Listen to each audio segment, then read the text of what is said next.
നമസ്കാരം സുഹൃത്തുക്കളെ, നമ്മുടെ വീട്ടുമുറ്റത്തും അടിപൊളിയായിട്ട് നമുക്ക് തണ്ണിമത്തം കൃഷി ചെയ്യാട്ടോ. വിത്ത് പാകുന്നതിന് മുമ്പ് നമ്മൾ ഇതുപോലെ മണ്ണ് കിളച്ച് അതിലെ കല്ലും കട്ടകളൊക്കെ കളയുക. വിത്ത് തിരഞ്ഞെടുക്കുമ്പോൾ നല്ല ഹൈബ്രിഡ് ഇനത്തിൽപ്പെട്ട വിത്തുകൾ തിരഞ്ഞെടുക്കാൻ നോക്കുക. കൃഷിഭവനിൽ നിന്നോ അതുമല്ലെങ്കിൽ അഗ്രികൾച്ചർ യൂണിവേഴ്സിറ്റിയുടെ കീഴിലുള്ള സ്ഥാപനങ്ങളിൽ നിന്ന് വിത്ത് വാങ്ങാൻ ശ്രമിക്കുക. വിത്ത് പാകുമ്പോൾ നമ്മൾ വിരലുകൊണ്ട് ഇതുപോലെ മണ്ണിൽ പ്രസ് ചെയ്ത് കൊടുക്കുക.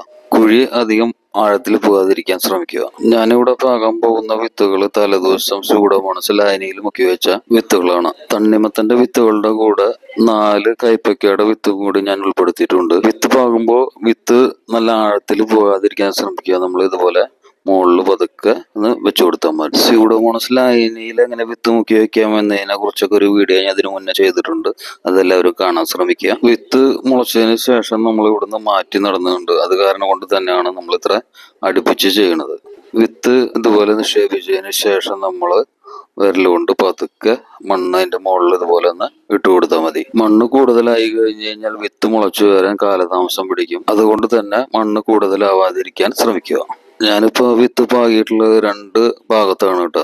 2 ഭാഗത്തുനിന്ന് നമ്മൾ പറിച്ച് നടന്ന കാരണം കൊണ്ട് തന്നെയാണ് ഇത്ര അടുപ്പിച്ചിട്ട് നമ്മൾ വിത്ത് പാകുന്നത്. വിത്ത് പാകിയതിനു ശേഷം കുറച്ച് വെള്ളം എടുത്ത് സ്പ്രേ ചെയ്ത് കൊടുക്കുക കേട്ടോ. ഇത് 5ാമത്തെ ദിവസം വിത്ത് മുളച്ചു കേട്ടോ. തണ്ണിമത്തന്റെ വിത്താണ് ആദ്യം മുളച്ചിട്ടുള്ളത്. കണ്ട, ഇതൊക്കെ നോക്കിയേ, നല്ലപോലെ മുളച്ചത് വന്നിട്ടുണ്ട് കേട്ടോ.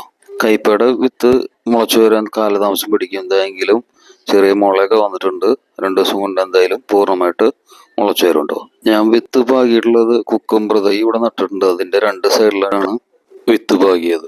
തൈ നമുക്ക് പറിച്ച് നടാനായിട്ട് മണ്ണൊരുക്കേണ്ടതുണ്ട്. മണ്ണൊരുക്കുന്നതിന് നമ്മൾ നല്ല സൂര്യപ്രകാശം നേരിട്ട് പതിക്കുന്ന സ്ഥലത്ത് വേണം നമ്മൾ മണ്ണൊരുക്കാനായിട്ട്. അതിനുവേണ്ടി നമ്മൾ മണ്ണ് ഇതുപോലെ ഒന്ന് കൊത്തി ഇളക്കേണ്ടതുണ്ട്. ഒരിക്കലും തറഞ്ഞിരിക്കുന്ന സ്ഥലങ്ങളിൽ നമ്മൾ കൃഷി ചെയ്യരുത്. ഇതുപോലെ മണ്ണ് കൊത്തിയിളക്കി കൃഷിക്ക് പാകമായ രീതിയിൽ മണ്ണിനെ പരുവപ്പെടുത്തിയെടുക്കേണ്ടതാണ്. ചെറിയ അധ്വാനവും കൃഷി ചെയ്യാനുള്ള ഒരു മനസ്സുണ്ടെങ്കിൽ നമുക്ക് അടിപൊളിയായിട്ട് നമ്മുടെ വീട്ടിൽ വിഷമില്ലാത്ത പച്ചക്കറികൾ നമുക്ക് വിളയിച്ചെടുക്കാൻ സാധിക്കും. മണ്ണ് കൊത്തി ഇളക്കിയതിന് ശേഷം നമ്മൾ അതിലുള്ള കല്ലും കട്ടകളൊക്കെ എടുത്ത് മാറ്റണം. കൃഷിക്ക് നമ്മൾ മണ്ണൊരുക്കലാണ് പ്രധാനം. മണ്ണൊരുക്കി ട്രീറ്റ് ചെയ്തെടുത്തു കഴിഞ്ഞാൽ കൃഷി 75% നമുക്ക് വിജയിപ്പിച്ചെടുക്കാൻ സാധിക്കും. മണ്ണ് കൊത്തിയിളകിയതിന് ശേഷം അതിലെ കല്ലും കട്ടകളൊക്കെ കളഞ്ഞതിന് ശേഷം കുമ്മായം നമ്മൾ വിതറി കൊടുക്കണം. കുമ്മായം വിതറി കൊടുത്തതിന് ശേഷം നമ്മൾ ഒരു 10 മുതൽ 15 ദിവസം വരെ വെയിൽ കൊള്ളിക്കണം. കുമ്മായം ഉപയോഗിക്കുന്നത് മണ്ണിലെ pH ക്രമീകരിച്ച് കൃഷിക്ക് അനുയോജ്യമായ അവസ്ഥ ഉണ്ടാക്കുന്നു. കൂടാതെ മണ്ണിലെ മാരക രോഗികളായ സൂക്ഷ്മാണുക്കളെ നശിപ്പിക്കുന്നു. കുമ്മായം ചേർത്തതിന് ശേഷം 10 ദിവസം കഴിഞ്ഞ് തൈ നമുക്ക് പറിച്ചു നടാം. തൈ നടുമ്പോൾ നമ്മൾ മണ്ണിൽ വളം ചേർക്കേണ്ടതുണ്ട്. അതിന്റെ വീഡിയോ അടുത്ത് തന്നെ ചെയ്യുന്നതായിരിക്കും. ഈ വീഡിയോ നിങ്ങൾക്ക് ഇഷ്ടപ്പെട്ടാൽ ലൈക്ക് ചെയ്യുക, ഷെയർ ചെയ്യുക, സബ്സ്ക്രൈബ് ചെയ്യുക. Thank you.